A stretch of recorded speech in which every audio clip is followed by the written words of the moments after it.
So you're thinking about doing some traveling and you'd like to take your gun with you. What do you need to do? Well, one of the first things you need to do is, one, do you have a CHL or do you not have a CHL?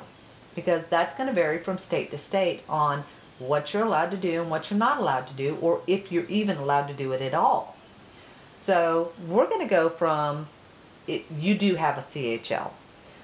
If you have a CHL, a concealed handgun license, or a CCW, whatever, it's different terms in different places, what you want to do is, in your state, each state usually has a link to what they call reciprocating states. So you can go to, like here in Texas, it's on the Texas Department of Public Safety. There's agreements with other states. You just click the little link and it'll show you the different states that we reciprocate with. And you can just click and let's see. We're going to pick, say, we went on a trip to Louisiana this past week, so I'm going to check Louisiana, okay?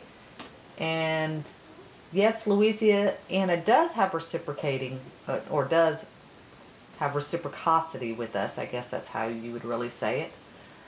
So I need to look up and see what the laws are, because the laws are not going to be necessarily the same for me as it is for a person licensed in the state of Louisiana. So before our trip, that's exactly what I did. I went and I looked up all the information that I needed to know about the state of Louisiana. I knew I could carry in Louisiana, but I also knew that some of their laws were different, okay? In Louisiana, you cannot, or the way I read it anyway, now there were some different schools of thought there, but the way I read it is, if there's a place that serves alcohol, then you cannot wear your CHL in there. And here in the state of Texas, it works a little differently, because you can go into a place that serves alcohol as long as they do not make 51% of their income from on-site sales and consumption, or on-site consumption of alcohol.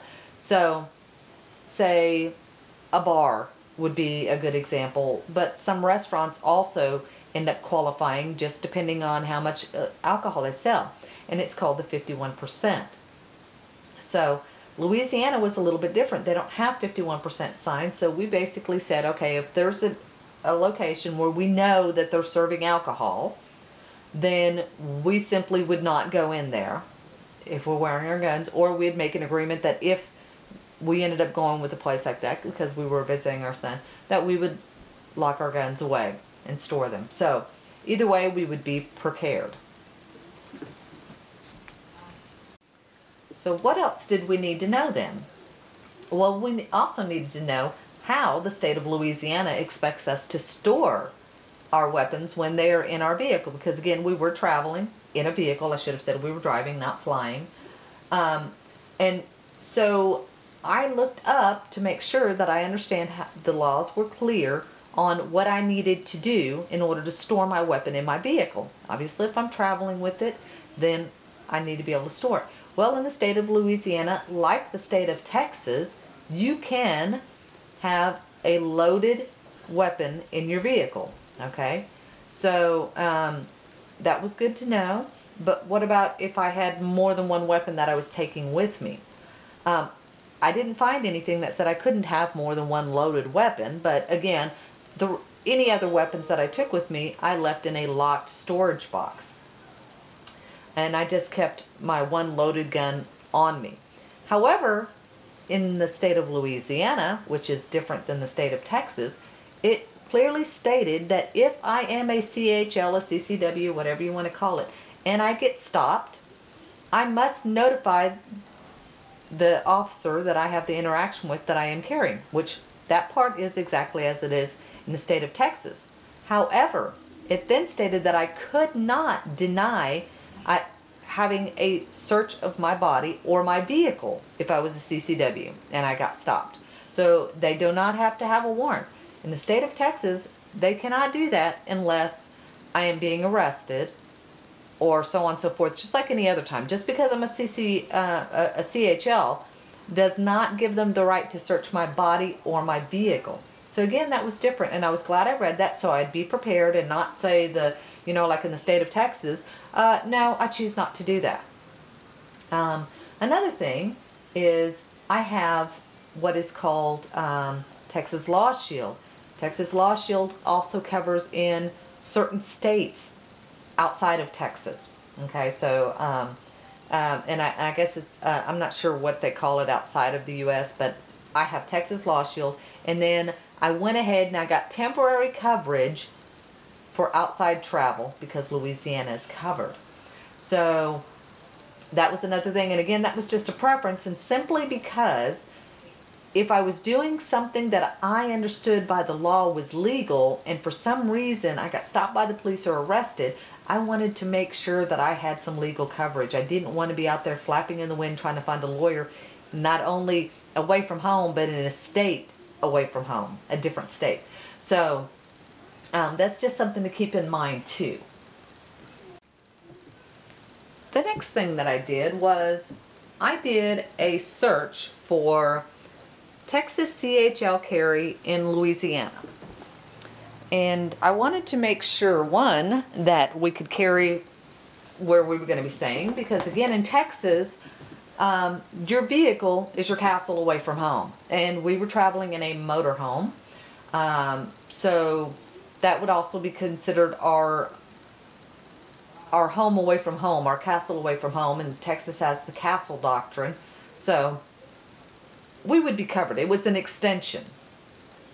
So I needed to see if in Louisiana it worked the same way, that as long as I had the weapons inside my vehicle, that I could go and park in any RV park, so on and so forth. And we were actually staying in a national park. National parks do allow CHL carry. That law changed a couple of years ago.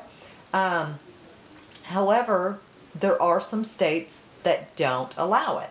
So as the rules go, a state can be stricter than the federal government. However, they cannot take away from the federal government. So, or from federal law. So anyway, we double checked that to make sure that I could carry in a Louisiana national park, and since we were staying in a Louisiana national park, and sure enough, yes, we could. That was not an issue at all. So one more thing that was taken care of. Now, if I was staying in a hotel, I would have had to look a little bit more into information about hotels and parking lots, and I did check parking lot laws for employers and so on and so forth. So like I said, you really need to do your homework before you travel. Okay, so we were getting ready to jump into the RV and take our little trip, and then I said, you know what?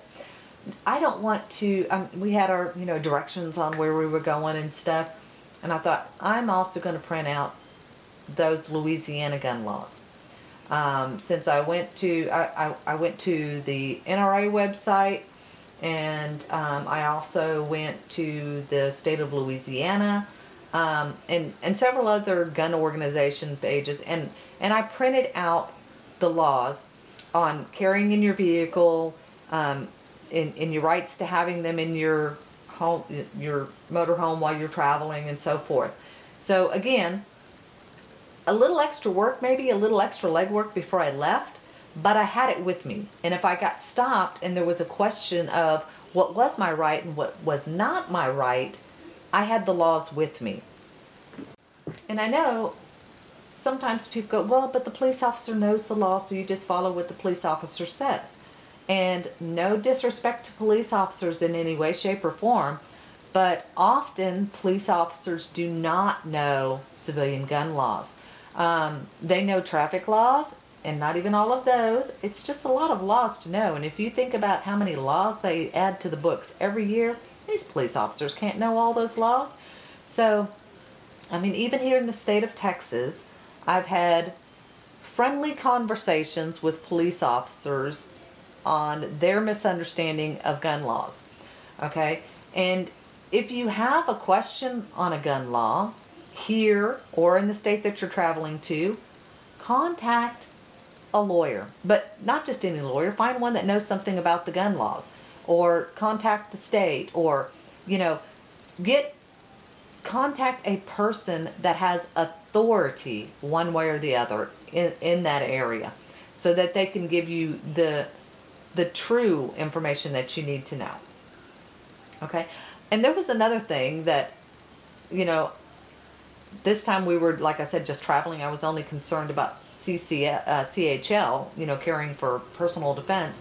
But I also read in those in the same laws that you cannot shoot a gun on a Sunday in the state of Louisiana, I guess, unless it's in self-defense. It didn't actually say that, but I'm guessing that you're not going to be expected to let someone mug you on a Sunday. So, or not mug you, you know, attempt you bodily harm. So, but that is a good thing to know, because for people, say you were going hunting in the state of Louisiana or something. So again, little bitty caveats that are going to be different. And there's also, in the state of Louisiana, they can open carry. But from what I understand, that right is only for Louisiana citizens, okay? So residents of the state of Louisiana, I can go there with my CHL. That does not give me the right to open carry in the state of Louisiana. Not that I particularly would want to do that or anything. Again, just a little caveat that you need to know, so you don't go and do something and get yourself in a predicament just because you didn't do your homework. And just a word of warning, there's a lot of information on carrying in other states, and you know, carrying while you're traveling, and CHL carry and non-CHL carry. You want to be careful, because just like with anything on the internet, just because it's on the internet does not make it true. So make sure when you're doing your research, don't just go to your local friendly gun blog and take the word of Bubba that you can do it. Make sure you go to, again, a place of authority, be it the state that you're going to, the state that you went for. And, you know, even I've had my differences with the NRA, but even the NRA, when it comes to, you know, laws and regulations, they're accurate. They know their stuff. So, or, you know, the different concealed carry associations. It doesn't have to be the NRA. Pick one of the other ones. Texas Concealed Handgun Association.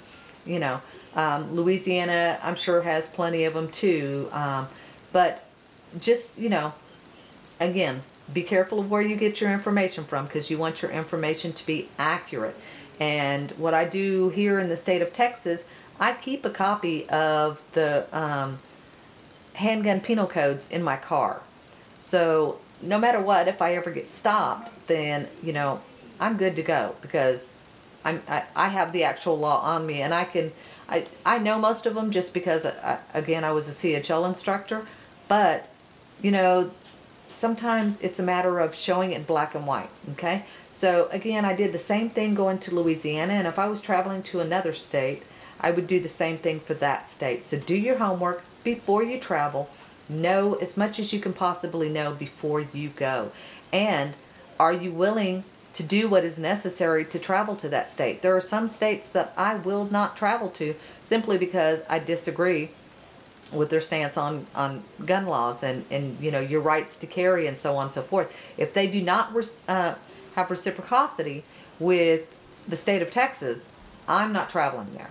And if they have reciprocity, but the restrictions are just, you know, exceedingly, are exceeding just point blank, then I'm probably not going to go there anyway. So again, it's all a personal thing, but do your homework. Know where you're going, know what the laws are, and be prepared.